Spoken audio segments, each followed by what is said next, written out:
Pozdrav svima, dobrodošli nazad u Tolkien univerzum serijal. Ova epizoda će biti posvećena još jednoj, kao i uvek, interesantnoj temi. U pitanju je Gondolin, to jest pad Gondolina. Gondolin je bio nekada davno skriveni grad vilenjaka u zemlji Beleriand, u Srednjoj zemlji. Ovu temu obrađujemo zato što je sad Gondolin ponovo popularan jer je izašla i knjiga Pad Gondolina, tako da eto prilike da nešto čujete, pogotovo oni koji ne znaju mnogo o temi, a možda se interesuju za knjigu. Gost ove epizode je Marko Miranović, već ste navikli na njega i on će nam reći nešto više kako o samom Gondolinu, dakle o njegovoj istoriji, tako i o događaju koji je vezan za pad Gondolina. Pa da čujemo.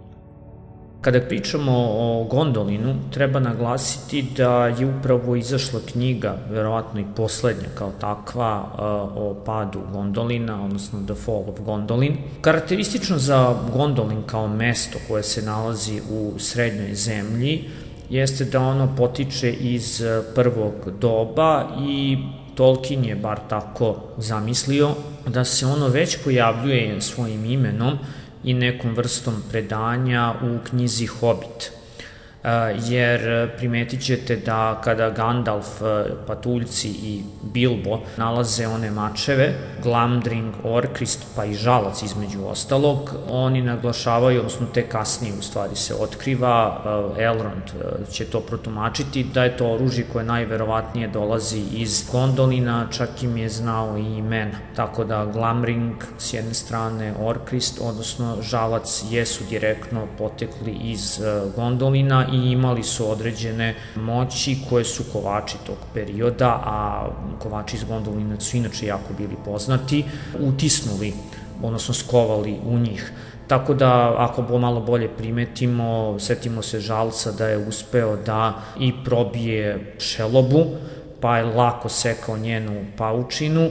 Verovatno se to odnosilo na ova druga dva mača. Ako malo se sve to bolje sagleda, vidjet ćemo da su vilenjaci iz tog perioda, pogotovo oni iz Gondolina, bili u okruženju koje je bilo takvo, jer recimo tu je bio i Ered Gorgorot. Ered Gorgorot je bio karakterističan po zaostavštini, pod navodnicima, Ungol i Ante. Oni su se borili protiv takvih opasnih paukova i jednostavno pravili su tako oružje. Sad, igrom sudbine, ono je dospelo kasnije u ruke Frodo koji će se boriti protiv šelobe. Priče o Gondolinu su ipak vezane za prvo razdoblje, odnosno za priče o draguljima, rat za dragulje, ili onu knjigu koju mi poznajemo kao Silmarillion, zbir priča iz prvog razdoblja.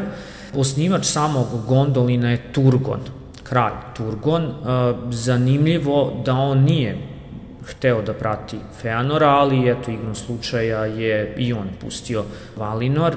Krenuo je sa svojim ocem preko leda, odnosno na severu, i tokom tog prelaza njemu je stradala žena. Kada je došao u Srednju zemlju, nekih 50 godina nakon dolaska sunca, znači već sad govorimo o prvom razdoblju koje se regularno broji, sunce i mesec imamo, njemu se ukazala vizija, odnosno Ulmo mu je dao tu viziju, u pitanju je Valar, jednoj skrivenoj dolini gde bi on mogao da napravi skriveni grad koji bi dugo mogao da odoleva neprijatelju, odnosno Morgotu. Tako se praktično rečeno i odigralo. On je otkrio, Ulmo ga je vodio kroz tadašnju Srednju zemlju i doveo do skrivene doline. Kada mu on i otkriva skrivenu dolinu, 70 godina će nakon toga Turgon da i dalje pravi grad, koji će kasnije da se nazove Gondolin. I ono što je karakteristično jeste da je to bio potpuno skriven grad, potpuno skrivena dolina, i tada će nestati jedan deo vilenjaka iz Nevrasta koji je došao, to je Noldora koji je došao zajedno sa Turgonom, i Sindara. Sindari su oni bili vilenjaci koji nikada nisu videli Valinor i oni će naseliti, praktično rečeno, populizovati taj grad. i Gondolin ne samo što je dugo odelevao, nego je predstavljao jedno od najozbiljnijih kraljevstava u samoj srednjoj zemlji. Dugo će vilenjaci sami da tragaju za Gondolinom, pokušavajući da na neki način otkriju gde je nestao jedan deo naroda. U suštini znalo se da postoji neka skrivena dolina i neki skriveni grad, ali nikada nije to bilo otkriveno, ili bolje rečeno Turgon i čitavo njegovo stanovništvo je uspevalo da na ovaj ili onaj način sakrije grad gotovo 400 godina. Ako ćemo tačno, grad je egzistirao od 126. do 510. godine prvog razdoblja, znači 384 godine, i on je prosperirao. Retko kad su se vilenjaci, mada su se kretali vilenjaci, znači iz Gondolina, među i drugim vilenjacima, znalo se da Turgon ima neko skriveno kraljevstvo, ali ono što je zanimljivo, Valar Ulmo je igrom slučaja jednom prilikom rekao u samom Turgonu da ostavi otprilike negde oklopi oružje, i kad se pojavi čovek, odnosno vilenja, kako god, jedan heroj sa tim oklopom i oružjem, da će on prepoznati trenutak i da tad treba da dobro razmisli možda da li je trenutak da se napusti sam Gondolin. Zanimljivo, sam Gondolin je imao onih 7 kapija, i ako se ne varam, u knjizi koja je kod nas prevedena kao Nedovršene priče se baš spominje prolaz kroz tih 7 kapija, pa ne znam, jedna je od drveta, druga od srebra, zlata, čelika. Važno je napomenuti da Tuor dolazi u oklopu, znači smrtan čovek, i da je on na neki način trebao da predstavlja to predskazanje samom Turgonu, da je kraj praktično rečeno došao i da treba napustiti Gondolin ili će nekakav usud da se dogodi. Značajno za sam Gondolin jeste bio što je on bio totalno okružen planinama i šumama Dorijata, a za sve to vreme su ga i branili, odnosno od uhoda Saurona ili Morgota, crnih snaga, čuvali su ga niko drugi nego orlovi, takozvani Turgonovi orlovi, tako da je grad bio prilično zaštićen, a imao i velike snage, toliko velike snage da, ako se ne varam, 10.000 vilenjaka iz Gondolina je tada izašlo i došlo i učestvovalo u bici nebrojenih suza koje je moglo da preokrene taj rat, pogotovo kad je njih 10.000 izašlo, što se niko nije nadao.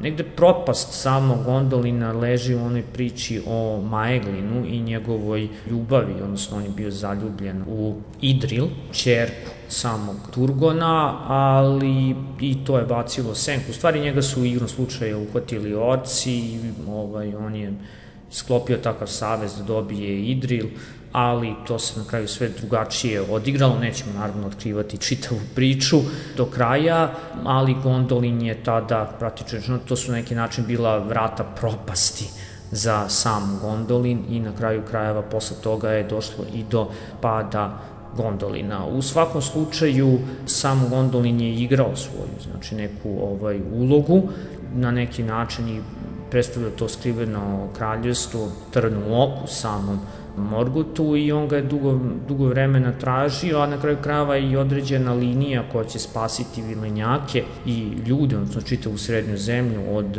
Morgota, upravo je i potekla na neki način iz Gondolina.